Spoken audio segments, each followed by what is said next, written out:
Şamil mənim bir gece Şurada konak alarsan, İsa bulağında süfrə açarsan, eğer tanımasan Ərəhvan, haber alarsan, tuz suyun laylası Qarabağdadır. Tuz suyun laylası Qarabağdadır.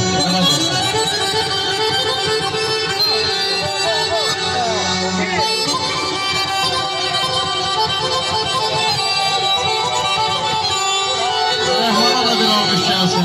Ürəkdən almış gelsin.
Yakın gelip kırakıtta durma. Bugünüme şükür. Bir vakti sen oturmuştun bey tahtında. Büyün oğlum oturuyor. Gün acil olsun oğlum büyük oyun yarasa. Buyur.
Güzel alkış gelsin.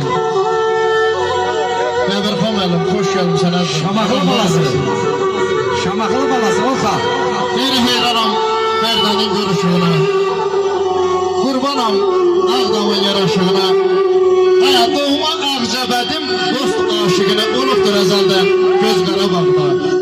Sən Əzəldə, göz, Qarabağda, Qarabağda.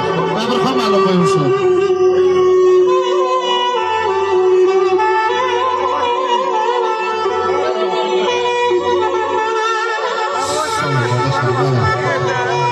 Değerli kardeşim, gözün aydın olsun. Aşağı kim olsun. Burada çok değerli sanatçılar var. Her birimizin arasına